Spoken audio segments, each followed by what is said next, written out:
Hey everyone, welcome to Living in Toronto. In today's episode, we're going to be discussing Regent Park, located in the central east corridor of downtown Toronto, just northeast of Toronto and Toronto's financial district. But first, show reel, hit it.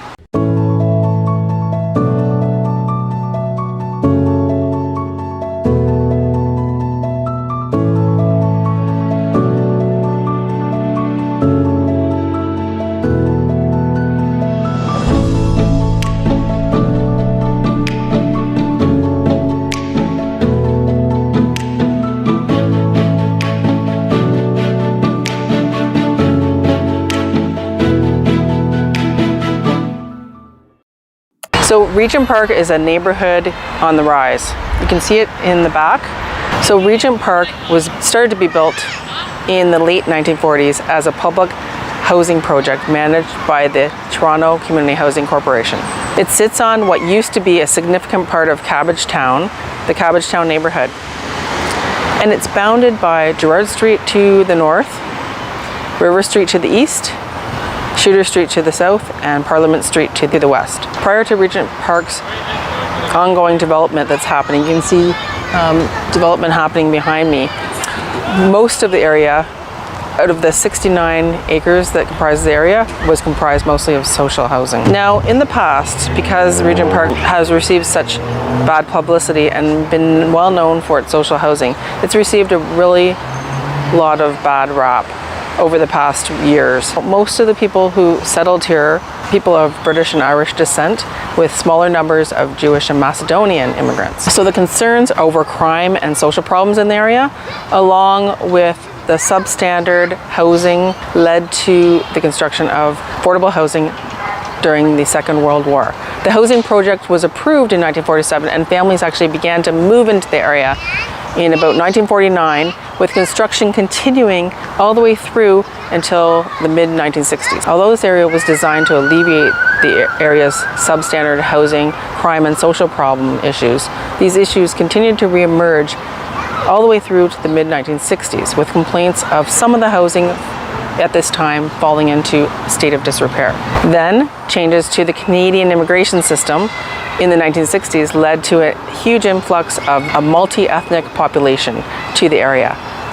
And this area continued to live up to its reputation for, unfortunately, crime and other social issues. In the early 2000s, a new redevelopment plan for the area was slated and started to be implemented. Now, this plan called for Regent Park to be redeveloped as a mixed income neighborhood.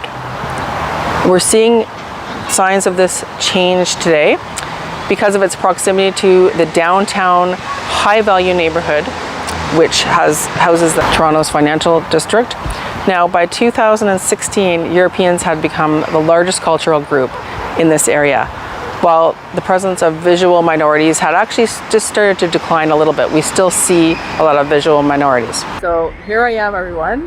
You can see I'm in Regent Park athletic fields, and there's a outdoor rink, and then there's a beautiful field which is very active. It's made of astroturf, and it's in the center of a lot of new redevelopment that is already taking place.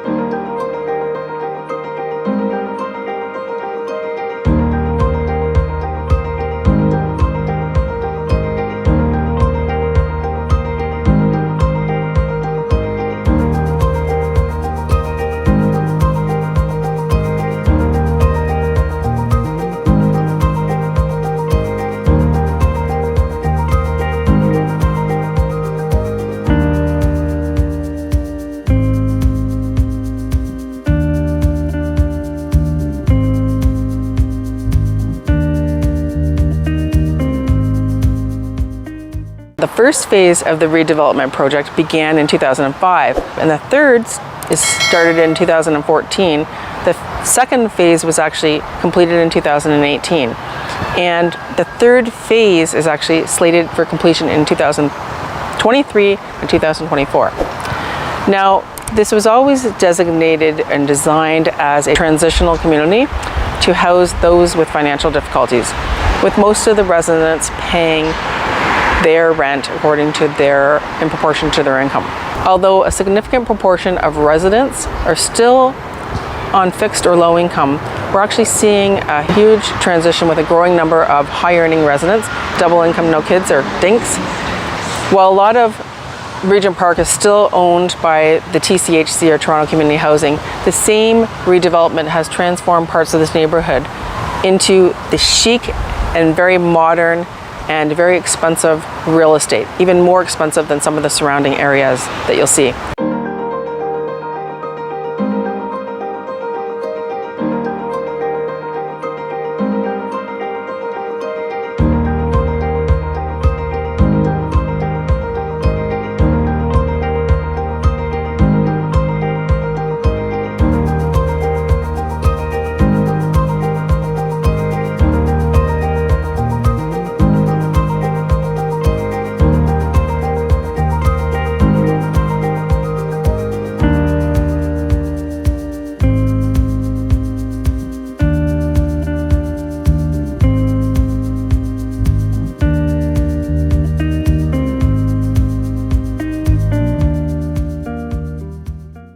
So you can see that a lot of the buildings have a unique architectural flair. The developer has been very creative with making this area very inclusive and very interesting.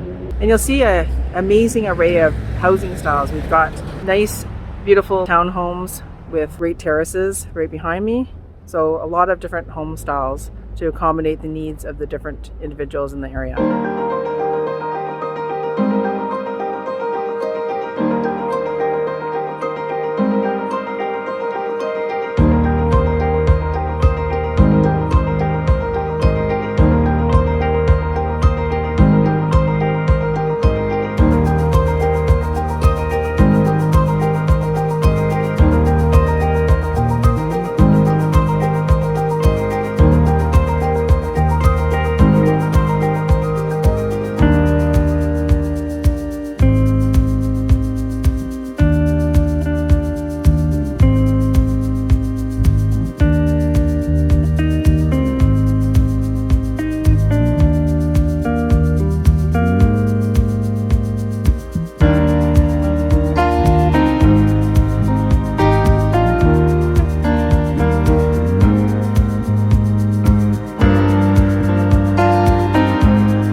You can see here behind me a new aquatic center has been built, Pam McConnell Aquatic Center.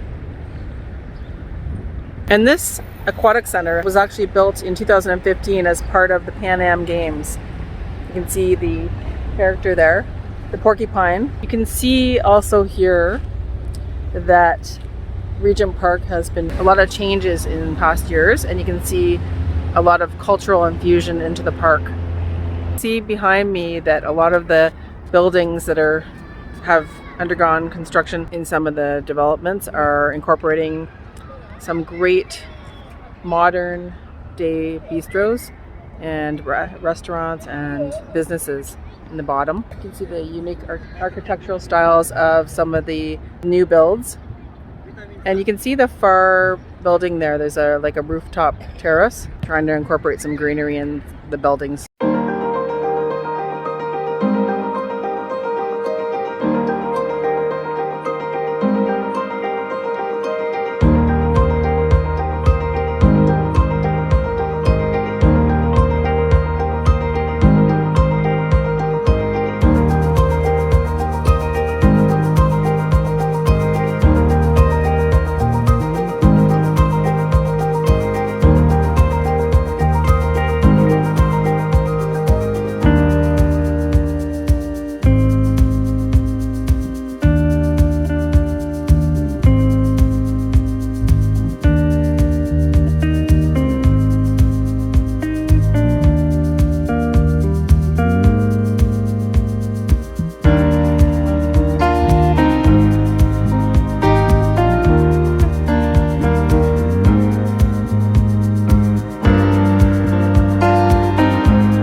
So for many Torontonians, this is being recognized as a very desirable place to live.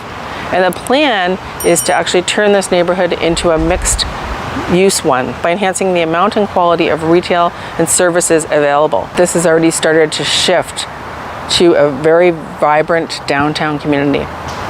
And by the time this project is actually fully completed, there will be about 2,500 subsidized homes or units.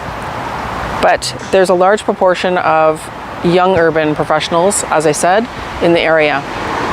And this area is actually perfect for urban couples who work downtown, or even empty nesters for that matter.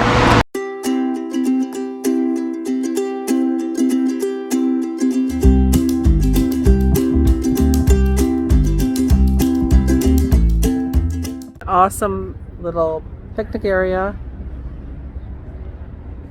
and it's really an area meant for communities to get together and have barbecues and food events. That the arts has been infused into this area as well.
So if you are a budget-conscious renter or a buyer, this is definitely not a neighborhood for you unless you want to be living in a subsidized living situation. In fact, some of the new builds are even pricier than trending nearby areas. Now, Regent Park has a very vibrant, diverse, and ever-growing cultural community. It's an ethically diverse neighborhood by the different communities' desire to actually celebrate and sustain their cultural traditions, both for each other as well as the greater community. So you can see the lot behind me is slated for redevelopment anytime, likely part of phase 3 of the redevelopment project in Regent Park. Now, the achievement of a socially inclusive Regent Park is the most significant achievement as part of this revitalization project thus far. So through the new Arts and Cultural Center that has been actually erected, this tends to engage and build on the community capacity of the area by actually creating a forum for dialogue, inspiring creative learning, focusing in on the community activism, building community spirit, leadership, as well as breaking down barriers amongst the various groups. This area is served by 2 public libraries, one on the corner of Gerrard and Parliament, and the other is a bit outside of the immediate area. Now, since 2017, the residents and stakeholders have been working very hard and diligently together to develop a safe and vibrant community. Schools like Nelson Mandela and Lord Dufferin Public School are a few of the schools, as well as Regent Park and Duke of York, which is connected to Regent Park.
Transportation is very well served here, served by TTC streetcars 501, 505, and 506, and bus route 65. And at 402 Shooter Street, we have a new community center spanning just over 59,000 square feet. This new community center features a rec facility, an employment center, and connections to the area school, Nelson Mandela. This quiet area at 40 Oak Street has been set up as a tranquil oasis where residents can sit and reflect over some of the individuals and impacts of violence and the toll it's taken in this community. This was originally opened in 2005 as a gesture of love, peace, unity, and justice for all. And this is called the Dreamer's Garden. It represents the group that actually started and founded this garden.